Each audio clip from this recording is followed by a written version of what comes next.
Hi, everybody. Thank you for coming. My name is Massimiliano. I am a software engineer with about 10-year experience with Qt. During my career, I've performed a lot of portings from Qt3 to 4, then 4 to 5, from widgets to quick. But this project was different in so many ways. Let me introduce you Mocha. That is a scientific software developed by a software house called Molecular Discovery that operates in the field of drug discovery. Basically, the software performs in silico computations of pKa values for small chemical structures. Basically, what it does, you draw a molecule like you did with a pencil and paper, and the software tells you how well the compound will behave once it's in a solution, inside the solution. And this is actually simple, but it's a critical information in different areas of chemistry, organic chemistry, biology, and more important, drug discovery. Sometimes in drug discovery, small things like this can make the difference in billions of dollars. And basically, Mocha is was a Qt-based desktop application running on platforms, on several platforms like Windows, Linux, and OS X. Mocha was developed, was firstly released in 2008, and it was quite a successful project. First of all, because it was reliable, and believe me, in scientific software, being reliable is sometimes an option. So it worked, and it was fast, it was lightweight, and it was easy to use. So it was a big commercial success. Last year, Molecular Discovery decided to perform a facelift of the software. And we already missed the Qt4 train because the company wants to develop the computational core. So basically, in 2014, the software still was based on Qt3. So the idea was, okay, let's take this facelift and port the code base from Qt3 to 5. And we actually did it.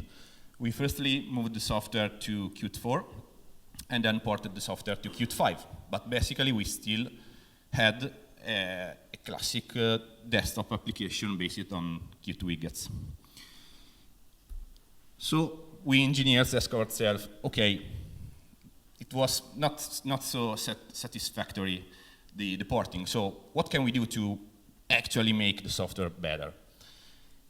And the answer was, okay, let's write it from scratch.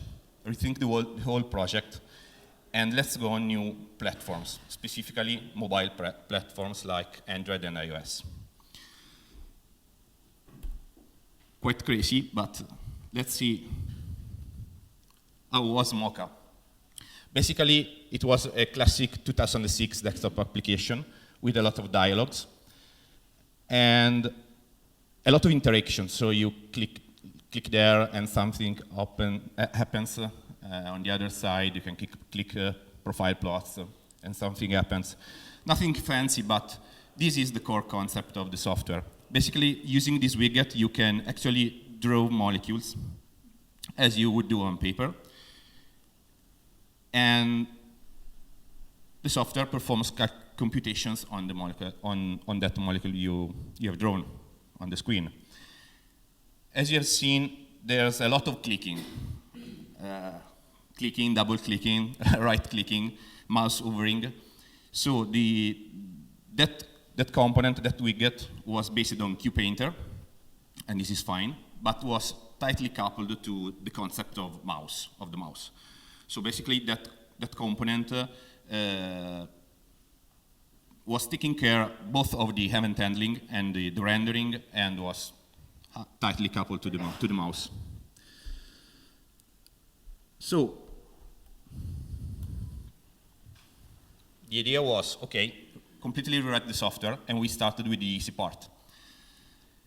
We basically rewrote the UI with the QML with the intention to have, in a reasonable amount of time, a working desktop prototype, and then moving the desktop prototype to the mobile platforms.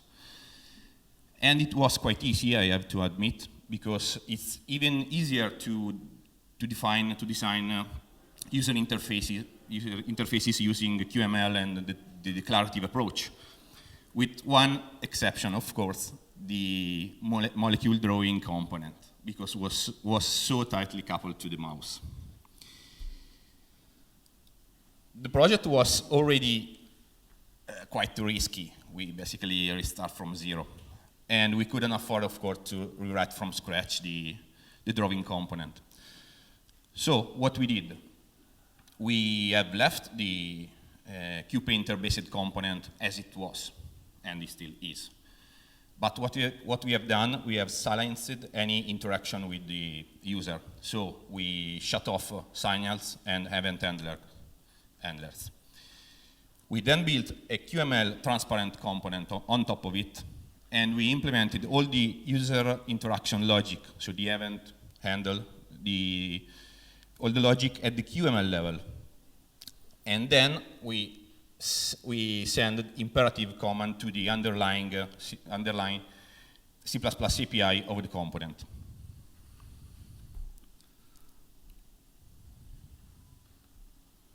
So as you can see, you still use the mouse, and you can do pretty much the same things.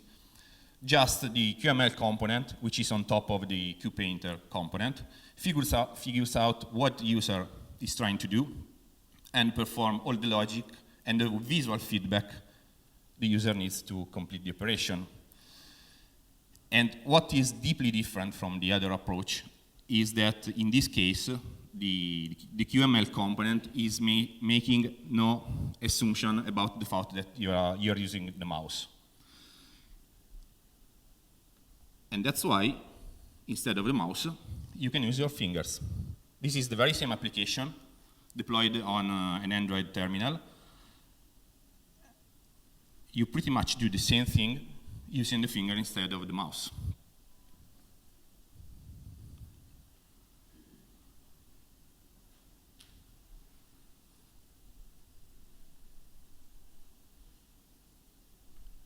Okay, let's move on.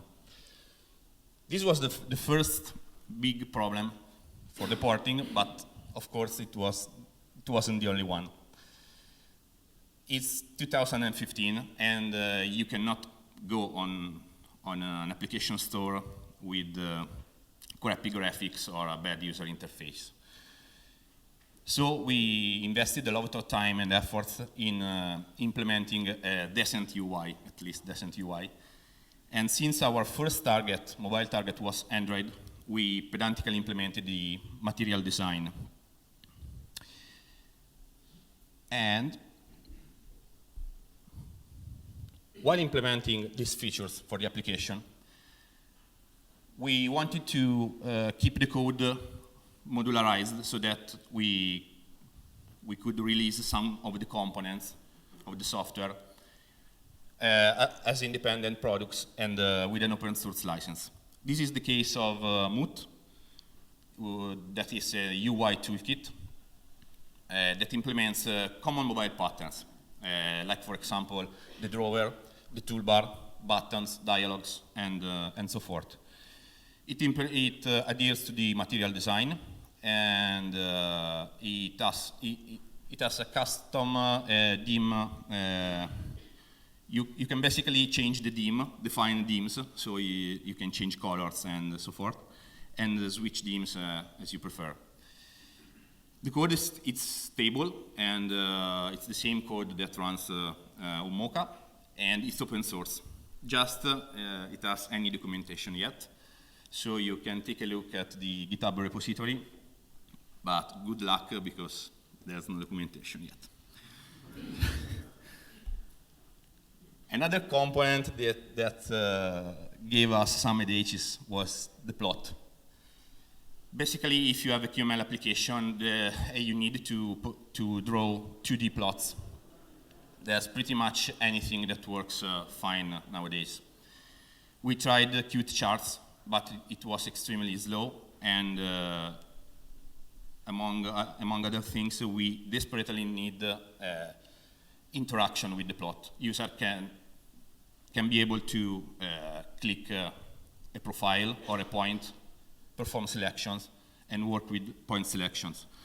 And this was a problem. QtCharts was slow, and the interaction model quite crappy. We also tried a couple of JavaScript plots embedded in QML components, and it actually performed very well. The problem is, again, interactivity. So basically, we had no chance to receive events from the JavaScript world into our QML application. So we decided to go with our solution, written from scratch. And we had the opportunity to build a real QML library. So it's extremely easy to use QNight, that's the name we gave to the project, inside the QML application. And it's deeply interactive. You have a lot of chances to play with the selection sets, selection operation.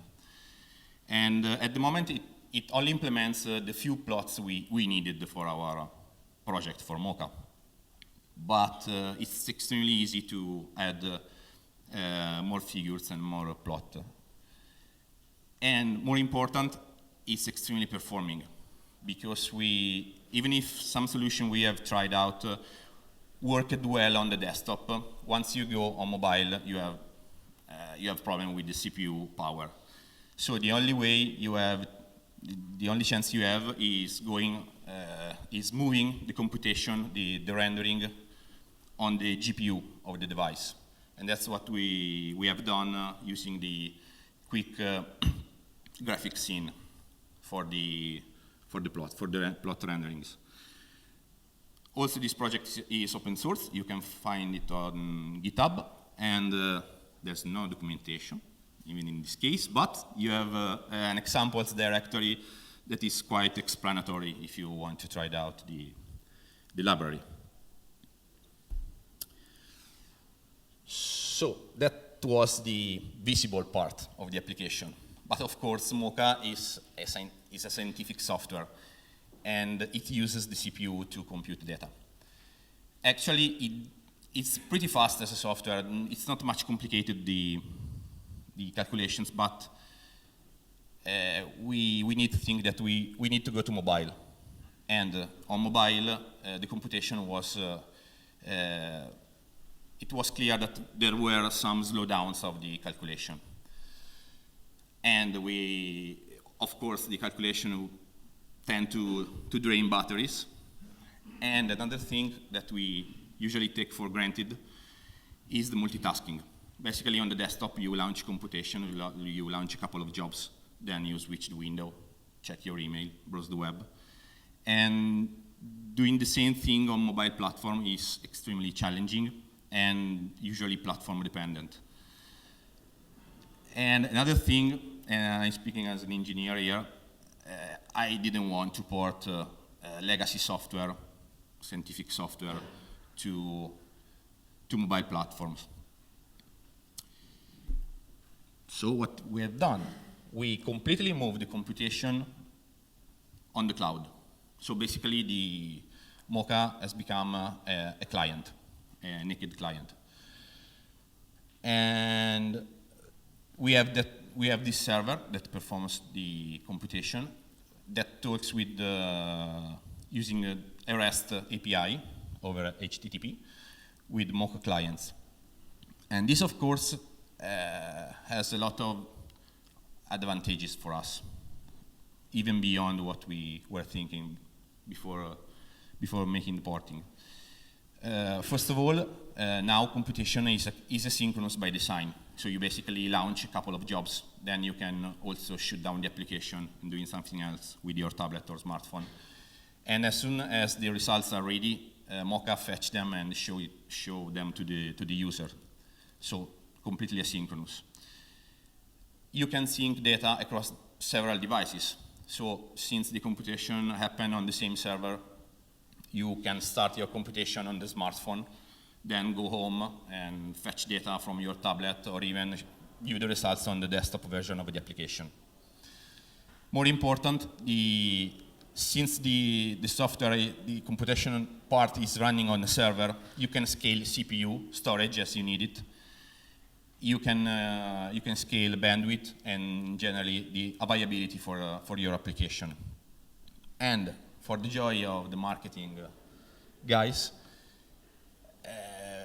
they had the opportunity to develop completely new licensing models because the client talk with the server and authenticate themselves using the OAuth 2 framework. So the server has the power to say, okay, I perform this computation for you, but not for you. And it's extremely easy to enforce licensing on the server side instead of on the clients. It's easy also to, let's say, if you want to provide a demo account that lasts 30 days, 10 days, few hours, or even, a demo account that only performs 100 jobs. It's extremely easy because you enforce it on the server.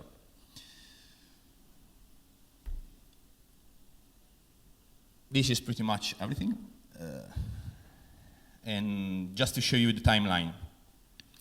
The actual porting was started back in March 2014. And after a few months, we already had the desktop prototype already talking with the server. The backend server was ready and was already talking with our prototype on the desktop. The Android app was publicly released past June, and most likely we will have the iOS application before the end of the year.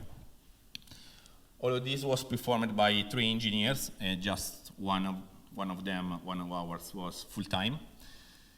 1 designer and a bunch of chemists that provided UX feedback.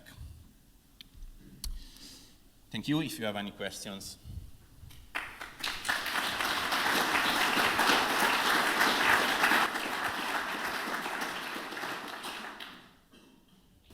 For the graph library, the plotting library, you said you optimize with the scene graph. Are you using QML Canvas or are you using? We actually wrote OpenGL code by hand in re-implementing the rendering process of an item in the node in the scene graph.